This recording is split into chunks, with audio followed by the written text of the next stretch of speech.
Hi, நம்ம இன்றைக்கி என்ன பார்க்க போகிறோம் அப்படின்னா கர்நாடகா ஸ்டைலில் டொமேட்டோ பாத். அதை தான் இன்றைக்கி நம்ம பார்க்கக்கூடிய ரெசிபியோட பேர். இதுக்கு தேவையான பொருள் என்னென்ன அப்படின்றத பார்க்கலாமா? நான் ஒரு இந்த சின்ன டம்ளரில் தான் பாஸ்மதி ரைஸ் எடுத்திருக்கேன். உங்கள்கிட்ட எந்த ரைஸ் இருந்தாலும் ஓகே, எடுத்துக்கோங்க. பாஸ்மதி ரைஸ் இதில் நான் 1 டம்ளர் போட்டிருக்கேன். எப்படின்னா இது பழைய ரைஸ், அதால் இதை ஆல்ரெடி வாஷ் பண்ணி சோக் பண்ணி வச்சுருக்கேன், ஊற வச்சுருக்கேன்.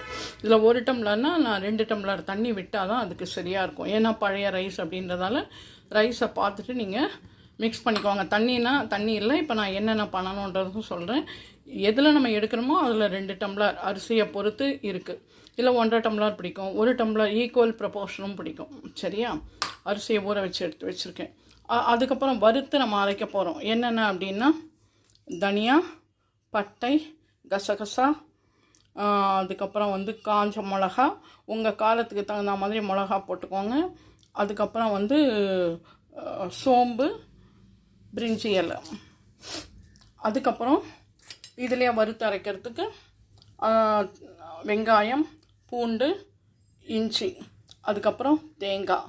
அப்புறம் கர்நாடகானாலே உங்களுக்கு தேங்காய் பேஸ். கர்நாடகா தென் கேரளா எதுவாக இருந்தாலும் தேங்காய் கண்டிப்பாக இருக்கும். உங்களுக்கு தேங்காய் வேணாட்டா விட்டுருங்க, தேங்காய் வேணுன்னா அரைச்சிக்கோங்க. அதுக்கப்புறம் ஒரு 4 தக்காளி எடுத்துருக்கேன், ஒரு 2 வெங்காயம் எடுத்திருக்கேன், அப்புறம் கருவேப்பிலை, அதுக்கப்புறம் தேவையான அளவு உப்பு. சரியா? வறுத்து அரைக்கிறதுக்கு என்னென்னு ஃபஸ்ட்டு பார்த்துருவோம். இப்போ அடுப்பு ஆல்ரெடி பற்ற வச்சுருக்கேன். எண்ணெயை கொஞ்சமாக விட்டு இதில் நம்ம போடலாம். இதுக்கு என்னென்ன வறுத்து அரைக்கணுன்றதும் நம்ம பார்த்துடலாம்.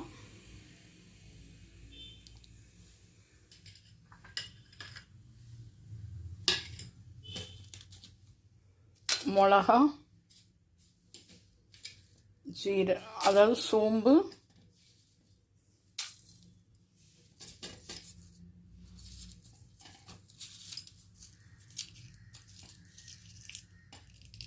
பட்டை, தனியா, கசகசா.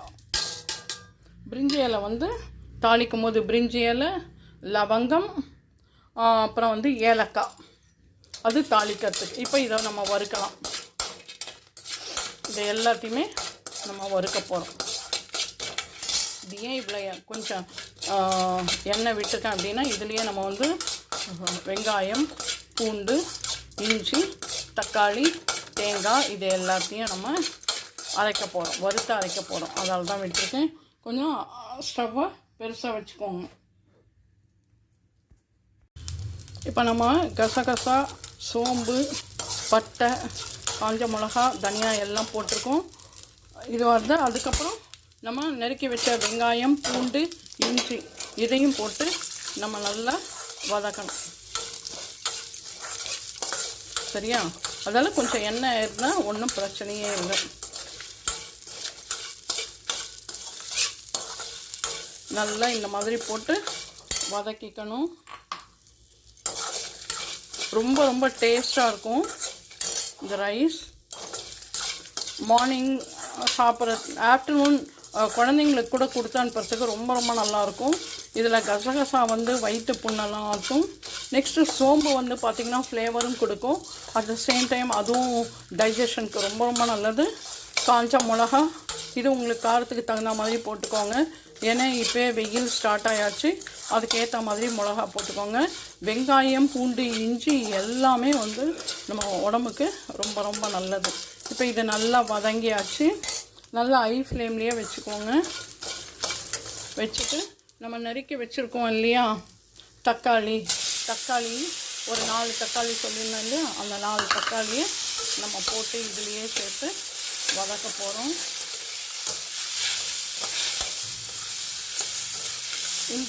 இந்த மாதிரி நீங்கள் செஞ்சு பாருங்கள், ரொம்ப ரொம்ப நல்லாயிருக்கும். குக்கிங் டைமும் உங்களுக்கு ஈஸியாக முடிஞ்சிடும். ஏன்னா எல்லாத்தையுமே நம்ம வதக்கியிருக்கோம், அரிசியை நம்ம ஊற வச்சுருக்கோம்.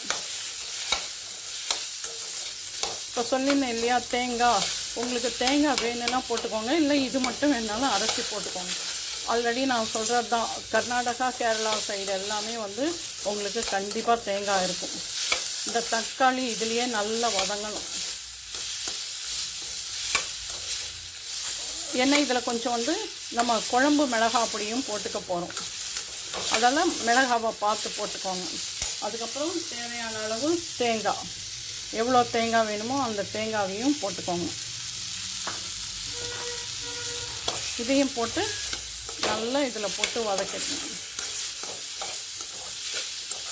வதக்கி இதை நல்லா ஆற வச்சு நம்ம எடுத்துன்னு வரலாம்.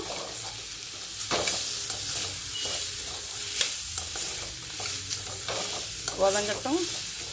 நல்லா வதங்கியாச்சு. இப்போ இதை நம்ம ஆற வச்சு அரைச்சி எடுத்துன்னு வரலாம். இப்போது பாத்திரம் வச்சு அதில் கொஞ்சமாக நெய் விட்டுருக்கேன். நெய் விட்டுக்கோங்க, ஃப்ளேவர் ரொம்ப நல்லாயிருக்கும். அதுக்கப்புறம் கொஞ்சமாக எண்ணெய் தாளிக்கணும் இல்லையா, அதால் எண்ணெய். இப்போ இந்த எண்ணெய் காயட்டும். கொஞ்சம் ஹை ஃப்ளேம்லேயே ஃபஸ்ட்டு வச்சுக்கோங்க. இதை அரைச்சி எடுத்துகிட்டு வந்துட்டோம் பார்த்திங்களா. அந்த தக்காளி, வெங்காயம், பூண்டு, இஞ்சி, தனியா அதெல்லாம் நம்ம வறுத்தோம் இல்லையா, கசகசா, சோம்பு எல்லாம். இப்போ இதை வந்து எண்ணெய் காஞ்சாச்சு. இப்போ வந்து பிரிஞ்சி இலை போடுறோம். நெக்ஸ்ட் பட்டை. உங்களுக்கு ஸ்டார் முக்கு அந்த மாதிரி இருந்ததுன்னா, அன்னாசி முக்கு அந்த மாதிரி இருந்ததுன்னா கூட போட்டுக்கலாம். நெக்ஸ்ட் லவங்கம்,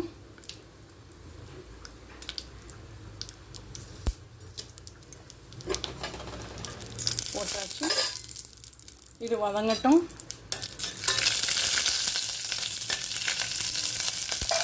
சவுண்டு வருது. இதில் வந்து கொஞ்சமாக கருவேப்பிலை,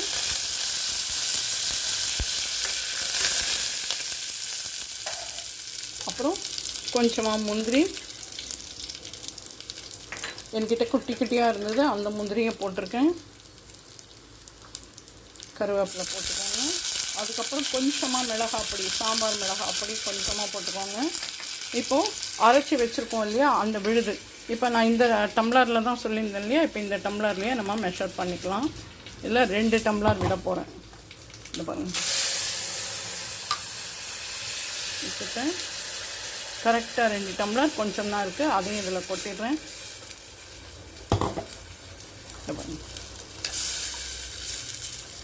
இது கொதிக்கட்டும்.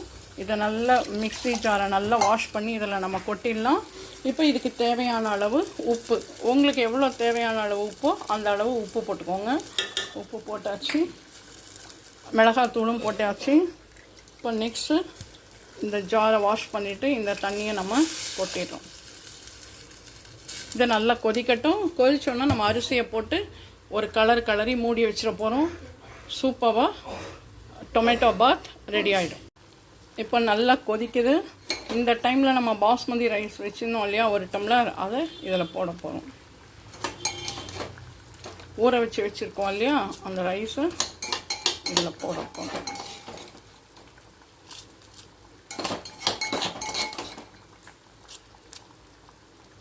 இதை போட்டு நல்ல ஒரு கலரணும். அதுக்கப்புறம் சும்மா கலரி விட்டோம்னா அந்த பாஸ்மதி ரைஸ் வந்து உடஞ்சி போயிடும், நல்லா இருக்காது. அவ்வளோதான். இது நல்லா கொதிக்கட்டும். இதிலே நல்லா கொதிச்சோன்னே அப்படியே அந்த நாப் தம் போட்டு மூடி வச்சிட்டா நல்லா பொலன்னு வந்துடும் உங்களுக்கு. ஏன்னா இது அரிசியும் சோக்காயிருக்கு. இது ஆல்ரெடி எல்லாமே வந்து நம்ம வந்து வதக்கி தான் நம்ம செஞ்சுருக்கோம் இல்லையா, அதால் இது ஆகட்டும். இப்போ இது பார்த்திங்கன்னா நல்லா அந்த நம்ம அரைச்சி விட்டோம்ல அது எல்லாமே வந்து நல்லா திக்காகி, அதாவது அரிசி எல்லாமே மிங்கிள் ஆயாச்சு. இந்த டைமில் நம்ம வந்து மூடி வச்சிடலாம். ஈஸியாக வந்து உங்களுக்கு குக் ஆகிடும். ரொம்ப அரோமா ரொம்ப நல்லாயிருக்கு வாசனை. அவ்வளோதான். இதோட கலரி விட்டு இதை நம்ம மூடிடலாம். அவ்வளோதான். இதை மூடி போட்டு நம்ம மூடிட போகிறோம். அவ்வளோதான். இது அப்படியே ஆகட்டும். அடுப்பில் கொஞ்சம் சிம்மில் வச்சுருங்க. இது கொஞ்சம் வந்து கொதிக்கட்டும். இந்த பாருங்கள், இப்படி வச்சிங்கன்னா மேல் பக்கம் அந்த மாதிரி கொதிக்கும். அதுக்கப்புறம் நம்ம தம் போட்டு மெல்லமாக வச்சிடலாம். சரியாயிடும். அடுப்பில் சிம்லேயே வச்சுருங்க. இதை இன்னும் ஒரு 5 to 10 மினிட்ஸ்க்குள்ளே பார்க்கலாம். ரொம்ப சூப்பராக டொமேட்டோ பாத் வந்து ரெடி ஆகிடும். இப்போ டொமேட்டோ பாத் ரெடி ஆகியாச்சா பார்க்கலாமா? சூப்பராக ஆகிப்போச்சு. இந்த பாருங்கள் எவ்வளோ உதிராக நல்லா வந்திருக்கு. இதே மாதிரி நீங்களும் உங்கள் வீட்டில் செஞ்சு பார்த்து சாப்பிட்டுட்டு எப்படி இருக்குன்னு சொல்லி லைக் பண்ணுங்கள், ஷேர் பண்ணுங்கள், கமெண்ட் பண்ணுங்கள். மறக்காமல் நம்மளோட channel Padma's all in all சேனலை சப்ஸ்கிரைப் பண்ண மறக்காதீங்க. பாய், டேக் கேர்.